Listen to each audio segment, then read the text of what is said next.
अगर कोई सीट खरीदता है तो क्यों खरीदता है?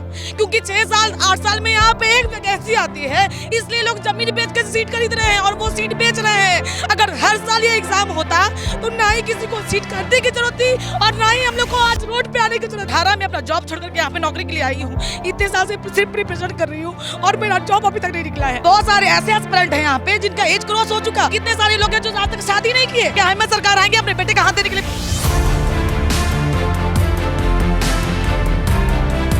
अगर आप सही हैं तो आप क्यों दूसरे पे ब्लेम डाल रहे हैं? आप देखिए ना कि इतने सारे स्टूडेंट्स हैं। मैं खुद एस्पिरेंट जेपीएससी के एस्पिरेंट हूँ। मैं मेंस दी हूँ पिछले बार, अभी मेरा पीटी नहीं हुआ है। मैं एसटी कैटेगरी में आती हूँ, तो मेरा क्यों नहीं निकला?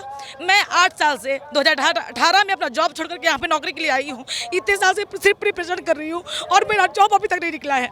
इतने साल में सिर्फ 2018 से 2026 आ गया, आज तक मैं सिर्फ 2 जेपीएससी दी हूँ। क्यों? क्योंकि आप पहली बात तो वैकेंसीज नहीं निकलती है। अगर वैकेंसीज निकलती है हर साल तो बच्चे आज धरने में नहीं बैठते। अगर हर साल वैकेंसी निकलती तो ना ही आज सीट बिकता। क्योंकि बच्चे ये उम्मीद क्यों कोई सीट खरीदता है? अगर कोई सीट खरीदता है तो क्यों खरीदता है? क्योंकि 6 साल 8 साल में यहाँ पे एक वैकेंसी आती है, इसलिए लोग जमीन बेच के सीट खरीद रहे हैं और वो सीट बेच रहे हैं। अगर हर साल ये एग्जाम होता तो ना ही किसी को सीट खरीदने की जरूरत थी और ना ही हम लोग को आज रोड पे आने की जरूरत थी। आज हेमंत जी यहाँ नहीं आ सकते हैं, राहुल गांधी जी यहाँ नहीं आ सकते हैं, लेकिन आवाज तो जा रही है, आवाज तो जा रही है। आप असेंबली में बैठो, आवाज तो जा रही है कि आपको दिख नहीं रहा। आप सोशल मीडिया में नहीं हो, आप देवड़ी मंदिर जा सकते हो घूमने के लिए, दूर दूर में जा सकते हो, आप फॉरेन जा सकते हो किसी मीटिंग के लिए, आप यहाँ नहीं आ सकते। तो किस लिए हो आप? अगर बच्चे को प्रॉब्लम होगा तो अपने पापा जी को बोलेंगे, अपनी मम्मी को बोलेंगे। अगर आप जिम्मेवारी लियो स्टेट का तो क्यों नहीं हो सामने आप? अब इतने वीक होने जा रहे हैं, इतने वीक होने जा रहे हैं। लोग भूखे हैं, यहाँ पे बैठे हैं, पानी है, बरसात है। आप उनको ये समझ में नहीं आ रहा है। आपको जब बीजेपी के अगेंस्ट सेंट्रल में जाना था तो आप आवाज उठाए, वहाँ पे आप सही थे। तो आज सेम चीज अब जब आपके लिए हुआ तो आप दूसरी पार्टी गलत हो गई। दूसरी पार्टी आप बोल रहे प्रोपेगेंडा कर रही है क्या? आप उसका मतलब ये है कि जब आप सेंट्रल के बारे में बोल रहे थे तब आप प्रोपेगेंडा कर रहे थे, इसका मतलब तो यही हुआ। लेकिन आप हालांकि रो रही हैं, आप भावुक हो रही हैं, लंबे समय से तैयारी कर रही हैं। समस्या इतनी है कि छिपा के ना बहुत साल हो गए उम्र। अब बहुत सारे ऐसे एस्पिरेंट हैं यहाँ पे जिनका एज क्रॉस हो चुका। सिर्फ 1-2 एग्जाम दिए होंगे, वो 3-4 एग्जाम दिए होंगे, नहीं एग्जाम उनका एज क्रॉस हो गया। मेरा तो कुछ भी नहीं, मेरे पास तो अभी भी टाइम है। लेकिन उन लोगों का क्या? वो तो ट्राई करते रहे, फैमिली सुख दुख अपना सब कुछ छोड़ करके। लेकिन सरकार अभी भी कह रही है कि हमारी संवेदनशीलता इन छात्रों के साथ है। क्या करेंगे इस संवेदनशीलता का? हम लोग क्या करेंगे मैम? क्या इससे हमें नौकरी मिल जाएगा? क्या हमारे परिवार चलेगा? कितने सारे लोग हैं जो आज तक शादी नहीं किए। ऑब्वियस सी बात है, शादी नहीं किए, ठीक है? तो क्यों? लड़की है यहाँ की, मैं खुद 30+ हूँ, मेरी शादी नहीं हुई अभी तक। क्यों? क्योंकि मैंने अपनी फैमिली को बोल रखा है कि मुझको एग्जाम निकालना है। हर बार इससे आते हैं, मैं बोलती हूँ कि नहीं मुझको एग्जाम निकालना है। तो क्या मैं 40 साल की हो जाऊंगी सिर्फ इसका वेट करते करते, तब मैं शादी करूंगी? कौन आएगा उस दिन शादी करने के लिए? कि क्या हमें सरकार आएंगे अपने बेटे का हाथ देने के लिए मेरे लिए? ये कोई बात नहीं होती है बोलने के लिए। आप कोई भी सरकार आए, एक कोई आज जेएमएम के लिए नहीं है, किसी बीजेपी के लिए नहीं है। झारखंड बनी है 2000 में, और 2000 के बाद कितनी जेपीएससी हुई यहाँ पे? ये किसी पार्टी के लिए नहीं है। यहाँ के जो भी सिस्टम, जो भी पार्टी आई है, सबका वही हाल है। कोई भी क्यों? बीपीएससी में देखिए आप, उसी साल लगवा है झारखंड। बीपीएससी में हर साल एग्जाम होता है, एक मेंस होता नहीं, दूसरा पीटी का एग्जाम आ जाता है।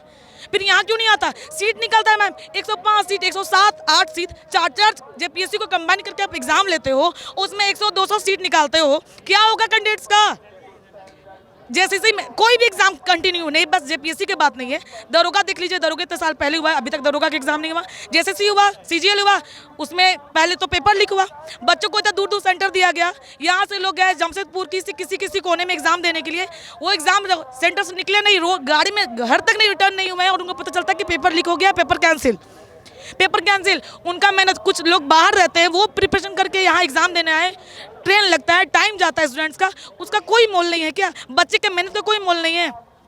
मैं ये पूछना चाहती हूँ, यहाँ पे समय का बात है और आपकी रेगुलरिटी की बात है। मैं किसी पार्टी के लिए, किसी के लिए नहीं बोल रही हूँ।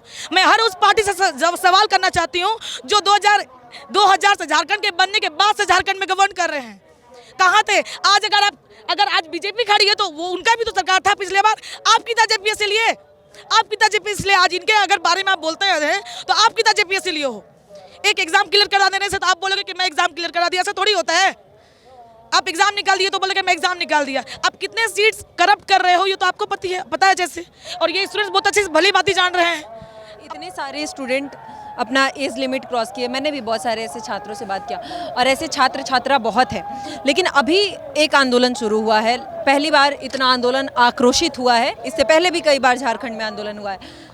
क्या अब इस आंदोलन से क्या उम्मीद है? क्योंकि यह आंदोलन जिस तरीके से अनिश्चितकाल आंदोलन कह के चल रहा है, लगता है कि सरकार अब इस आंदोलन को सुन पाएगी, सरकार सुधार ला पाएगी। आने वाले समय में आप जैसे और तमाम उन छात्रों के लिए अब राहत हो पाएगा झारखंड में, इस बात की उम्मीद है? हम लोगों ने इतने साल वेट ही किया है। झारखंड के जो स्टूडेंट्स हैं ना, ये बहुत ही सीधे साधे स्टूडेंट्स होते हैं।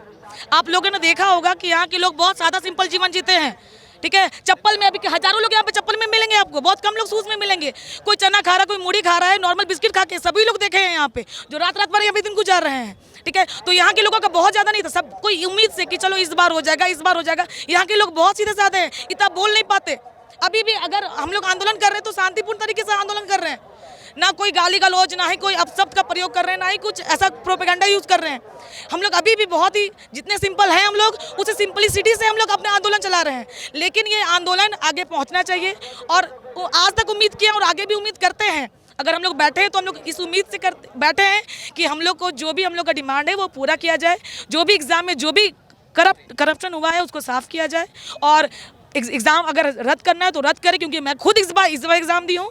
और जिनके लिए भी अगर पेपर सीट बिके हैं तो एग्ज़ाम कैंसिल होना चाहिए, हम लोग को दोबारा मौका मिलना चाहिए। और अगर आपसे नहीं हो पाता है, अगर आपसे आप एग्ज़ाम कंडक्ट नहीं करा सकते हैं अच्छे तरीके से, तो छोड़ दीजिए, दे दीजिए पीसीएस को। यूपीएससी लेगी, यूपीएससी कंडक्ट कराएगी एग्ज़ाम। स्टेट पीसीएस है ना, ये कोई छोटी मोटी एग्ज़ाम है नहीं, हर स्टेट में हो रही है। आपके पास अगर आप कैपेबल नहीं तो दे दीजिए, दूसरे एग्ज़ाम लेकर के देंगे, हम लोग उनके पास जाएंगे फिर। जब इतने साल से आप कैपेबल नहीं हो तो।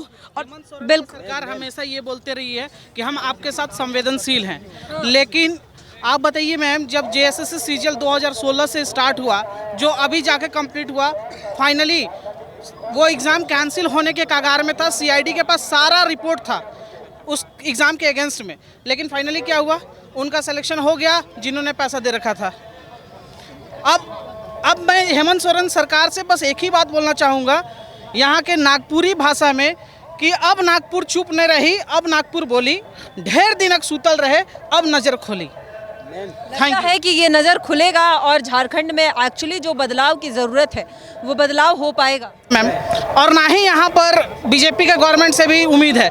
यहाँ पर कोई छात्र नेता, जैसे कि आप देख रहे हैं जयराम टाइगर जो हैं, उस तरीके का लीडर का ज़रूरत है, जो एकदम जोश और जुनून के साथ यहाँ के बच्चों के साथ न्याय करेंगे।